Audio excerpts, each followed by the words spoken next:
Would you like to get warm inside? I could hardly get by on my own, but one day, in the park, I helped a homeless mother and her daughter. I lived in abject poverty. I had no idea why I acted in that way. Then, the firm I worked for lost its president unexpectedly, and the vice president, who was the president's younger brother, took over as president. I was feeling really depressed after I was dismissed for an unknown cause. But the daughter said, "Welcome back," with a small smile when I arrived home. "You've put in a lot of effort." Alex is my name. I work at an office as a single 29-year-old. I go by Lex among my school pals. Though I'm not very cool, I think it's a nice nickname. With my black hair and glasses, I project a dismal picture that makes me seem very mediocre, if not below average.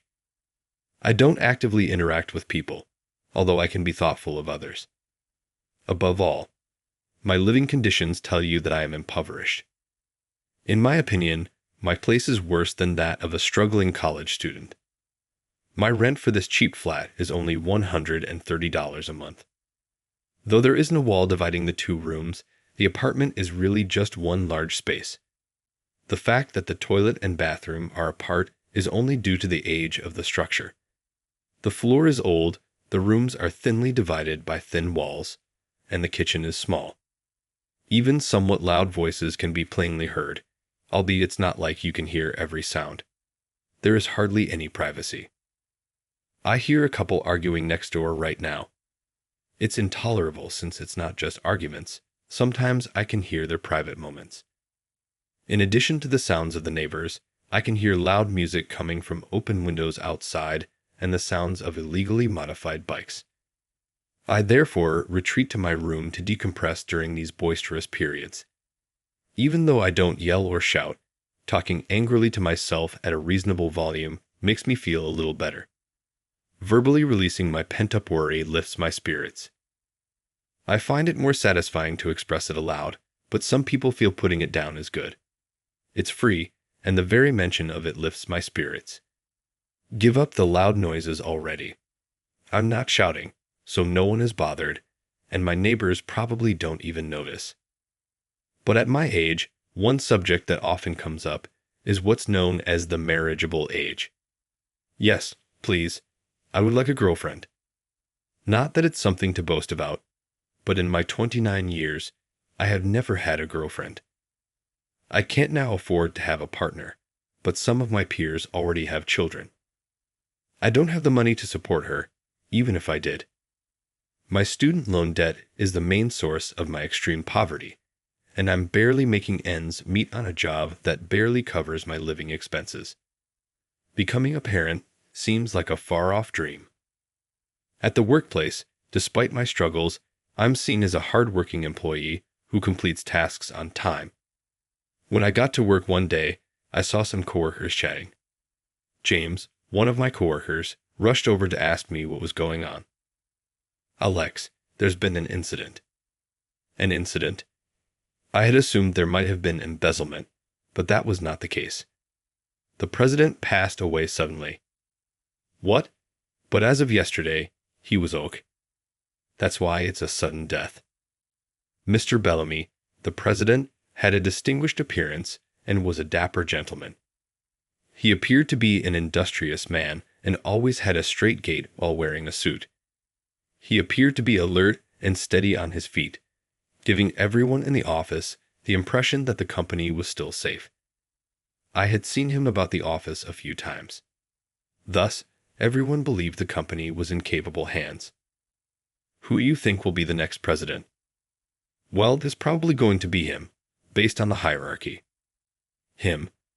James was referring to Robert, the president's younger brother. Robert visited the office every now and then, but neither I nor the other staff members thought well of him. Why is he even the vice president? Because Mr. Bellamy was a family man at heart and could not leave them. Still, does he really produce any work? It was difficult for me to respond to this question. Robert was ultimately named the next president. It was logical since they couldn't hold onto the presidency indefinitely. If that occurred, other businesses may view us with contempt, and some might even attempt to profit from the circumstance. Nevertheless, we felt nervous because Robert would now be in charge of the business. This was due to Robert's lack of involvement in the business up until this point. I had my doubts that he even knew how the business operated. If you were going to be president, you would normally at least take a cursory look at management. Despite its small size, our company employed a respectable number of people. Providing for all of their families is a significant commitment. Robert did not really work as vice president, despite having that title. It seemed that several workers had witnessed him gambling on a regular basis. These games may be enjoyable when you win, but when you lose, they cost you a lot of money. And after a significant win, it's simple to get into the trap of thinking, next time for sure, and to keep putting money in, which leads to a losing streak. We were very uncomfortable knowing that Robert, the new president, had been engaging in such activities. However, there were more causes for concern regarding Robert. "Oh man, I'm only feeling dread, James. I mean, there are rumors he messed up at his previous company too." "Got it wrong. Do you mean that he ran afoul of his boss?" "Exactly." This was a widely recognized tale. Robert had a reputation for losing his anger and had already run afoul of his supervisor at his previous job. And that was only 6 months after his enlistment. I was first taken aback by it. Nowadays, most people prepare themselves for the ordeal of a new company's first year. Giving up after only 6 months seemed really self-centered. Then the benevolent Mr. Bellamy appointed his impoverished brother vice president, though it's likely that he also attempted to force him to work. It wouldn't have been much use even if he had forced him to perform the vice president's duties. Indeed, it is true. Now that he's president, I hope he grows a little more mature, James remarked. James had little chance of realizing his dream. Individuals are not easily changed. Emma from accounting had been in charge of most business affairs up to this point. Emma was a well-known yet enigmatic figure. None of us had ever seen her before or had any idea of her appearance. It was also widely known, though, that the former president possessed a great deal of faith in her. She was virtually a legendary character we never saw because she was constantly locked up in the accounting room. We had never had a conversation over the phone. As Robert assumed the presidency, I was curious about Emma's future. As an employee, however, there was little I could do about it. But my fears quickly came to pass. When Robert unveiled his policies in his inaugural speech as president, we were all taken aback. "Robert, I'm the next president. There won't be any more leniency now that I'm in charge. I'm not sure how my brother handled things. I will not spare those who disobey my policies. I will fire them all." The older staff members clicked their tongues and mumbled things like "stupid brother" in response to the haughty and conceited speech. Going forward, a numerical goal will be discussed at every morning meeting. If it is not met, there will be a salary reduction. Put up a lot of effort and be organized. What? Yell my mind, though I didn't speak it aloud. While setting goals is one thing, cutting pay for not reaching them is just plain oppressive. Pay attention. At work, quick thinking, discernment, and decisiveness are crucial. Do not procrastinate in an attempt to accrue overtime compensation. That's simple for him to say, but in many cases, overtime is unavoidable. That's just the nature of the job. However, Robert would scream at the top of his lungs if the work was even slightly delayed, which made him incredibly unreasonable, possibly due to his ignorance of genuine work. As a result, I was under constant stress, yet I managed to get by. I turned down a drink invitation from my coworkers that day after working all day and went directly to the cheap supermarket close to my apartment. For the local impoverished students, this grocery always offered fantastic deals. However, they put more discount stickers right before closing time. I didn't hesitate to add several significantly reduced prepared meals to my basket. Maybe this is the supermarket's method of making sure they sell out of all of their prepared foods before the end of the day. Along with the salad, which was on sale for 80% less, I also swung the plastic bag I was using as a reusable shopping bag, which was ready to develop holes from frequent use, as I exited the store. In this late hour of the night, I was walking home when I noticed two women huddled together on a bench in a small, dark park. I would have ignored it if it had just been two women chatting in the park, but there was something strange about them, so I paused and just watched. Based on their similar looks, the two women appeared to be mother and daughter. It was close to 10:00 p.m. In addition, they were somewhat unclean and were dressed extremely casually for the occasion.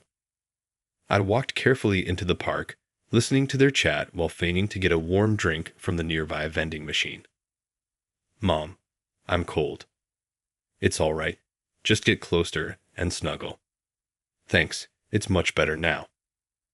I knew they were a mother and daughter based on their conversation.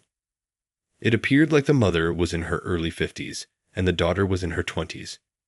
What became of them? Even though they were wearing branded clothing, their outfits were filthy. I thought of the weather report I had seen on the TV that morning. They warned that although it wouldn't rain, it will get rather chilly tonight. I had never met either of these people before. Although my sense of justice would not allow me to ignore them now that I had seen them, no one would hold it against me if I left. Even so, I wasn't sure if approaching them was appropriate. I couldn't just leave them behind, but I also didn't want to be thought of as a criminal attempting to transport women to my location. Well, nothing happens now. I decided what I wanted to do and went up to the mother and daughter. "I apologize, but I'm not a suspicious person. I don't intend to harm you in any way. It may sound a little optimistic, but the news indicates that it will get really cold tonight. Would you like to come to my apartment if you have nowhere else to go? I realize I'm a total stranger. You can at least warm up in this rundown abode." "What?" "I'll do nothing, I swear. All I can do is offer you a warm bath. I promise. I'll even leave the room if you'd like. Simply put, I don't think it's healthy for women to be alone." The woman needed to reassure me since I was starting to lose my train of thought. "All right, I apologize. What made you come over here? We have nowhere to go and are homeless, as you can see." "Well, isn't it natural to help someone in need?" "What?" "Of course, if you think it's none of my business, I apologize, but no, it's not that." "Then, kindly accompany me. You can at least get warm, even though I can't offer much." I frantically invited the girl and mother to my rundown flat. I offered them the rear room and allowed them to use the bath, even though they appeared astonished by the location to which they had been taken. Since I had no women's clothing, I offered them an old school-issue tracksuit. "I've washed it, though it might smell a bit like mothballs. It's all right. You've already helped us so much. For food, all I have is instant noodles and some prepared meals." "But that's your meal, isn't it?" "Yes, so let's share it." I heated up the prepared meals and made 2 packages of instant noodles, dividing them into bowls and plates as I waited for the two of them to finish their bath. My impoverished bachelor's house has mismatched plates around. Although it was a little awkward, there was nothing I could do about it. Sincerely, I was relieved that I had kept some extra forks and spoons. "I'm sorry I invited you so confidently, but this is all I can offer," I said. "No worries at all." They shook their heads at my apology, but we still appreciate it. Their generosity brought me joy. They introduced themselves once the 3 of us had completed our little supper. "This is Catherine, my daughter. My name is Emma. We haven't had a warm bath or dinner in a very long time," Emma remarked. "My name is Alex." "Alex, are you not just full of justice and kindness?" Emma said this with a smile. "No, I'm just poor. However, you were helpful to us." The majority of individuals would simply turn away, particularly if they were having difficulties. Additionally, I'm sure you were hesitant to welcome women into your house. It's true that I was really skeptical. There are plenty of people in this world who would profit from kindness, but Emma and Catherine didn't seem to be that type of person. Please stay here if you have nowhere else to go. Seeing a light on when I go home from work gives me comfort. I won't force you. It's a rundown apartment. But if it's not too much work, it's a modest, old place that can at least keep you warm in the winter. James would probably laugh and tell me I was too kind if I told him about this. Even so, after just one day, I couldn't bring myself to throw them out. It's like discovering a stray cat and then experiencing the heartbreak of having to give it up once more because you are unable to care for it.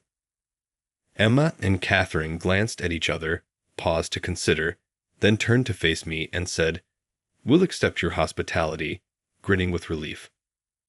I offered them the rear room as I had intended, and to maintain their privacy, I draped a bath towel in the space left by the thin wall. I made a bed in the kitchenette area by spreading cushions. After giving the two women the folding bed and mattress, that evening ended. Emma left early the following morning, claiming to have some errands to run. I didn't want to be a burden on my run-down flat, so I couldn't say anything as she was leaving to find another somewhere to stay. But Emma did not come back that day or the day after that. In other words, Catherine and I were the only residents of the flat, and I was strangely happy with our new situation. Ultimately, I could now return to a warm, well-lit room instead of the rundown, dark, and lonely chamber I had before. It goes without saying that I began to look forward to getting home from work. "Hi, Alex, I'm back." When I came back, Catherine smiled at me, and I smiled back. In the small kitchen, Catherine would prepare delectable dishes.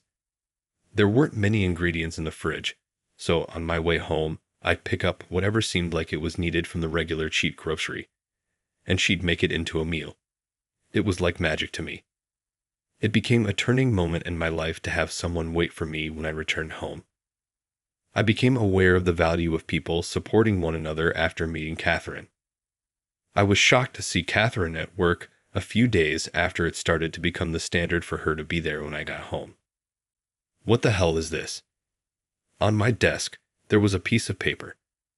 Regardless of how many times I cleaned my face or massaged my eyes, the phrases remained the same. It was a notice of termination. No way. Now that Catherine was living with me, I had to increase my income. But we'd be homeless together if I got fired. I went directly to the president's office since I could not accept this unilateral termination.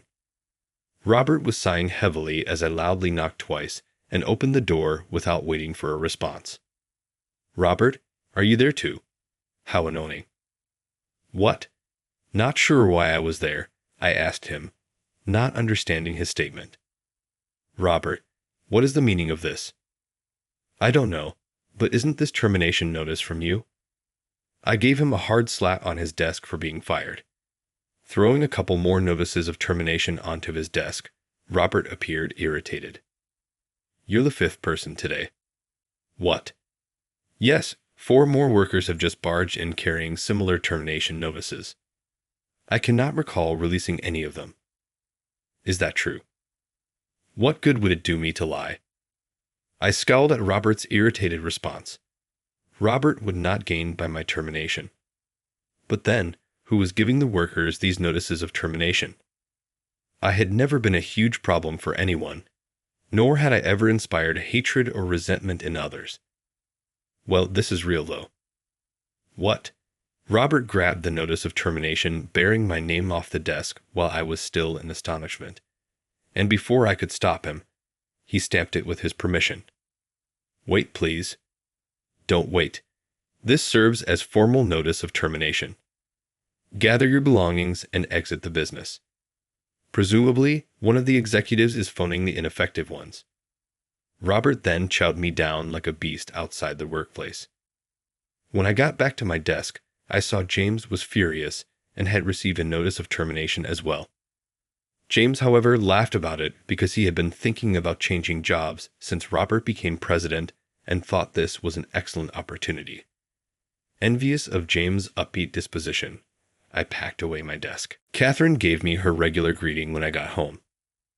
"Hey, hello. You're early for today." Catherine smiled kindly to greet me. I told her everything that had transpired. forcing a grin. Actually, I got fired today. Catherine smiled mischievously, rather than looking surprised. She poured me a cup of hot coffee at the folding table she called a dining table, and I followed her, startled by her response. Taking a taste of the coffee made me feel a little less anxious. First, thank you for your hard work.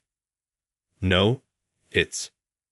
Catherine started talking, and I felt that instead of squandering time, I should start considering the future. Let me reintroduce myself first. Catherine Bellamy is my name. Does that ring any bells? What? Bellamy is my last name. Samuel Bellamy was the name of my father. What? Yes, my father was the former president of the company you worked for. I was speechless at what Catherine had said. More than anything, I was perplexed as to why it hadn't occurred to me earlier. It's not as if the Bellamy surname is particularly common. My mother and I were ejected from our house by my uncle Robert following the death of my father. We ended up being vagrants. He left the house with everything, even our savings. Though I was aware of his rudeness, I was unaware of his extreme badness. After all, Robert was still Catherine's uncle, so I apologize. Continually calling him a jerk would not help her feelings. It's all right. He is the ultimate jerk, the king of jerks. I couldn't help but chuckle at such outstanding assessment. It had been 1 week since we were ejected on the day you discovered us. Really, we were at our wits' end. For this reason, my mother and I cannot help but feel obligated to you for our thanks.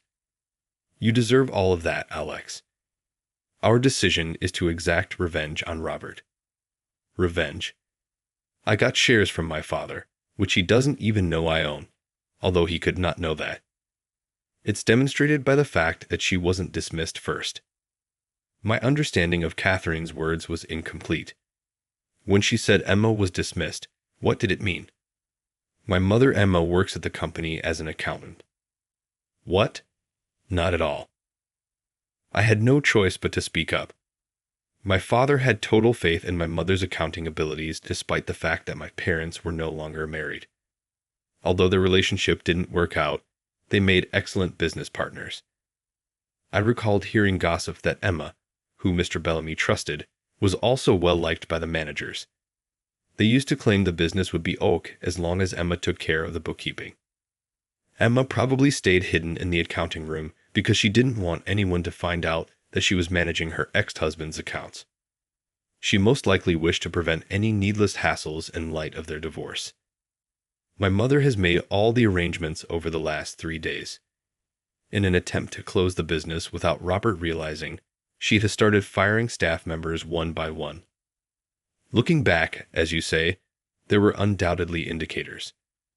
I was the 5th person that day to receive a notice of termination, according to Robert.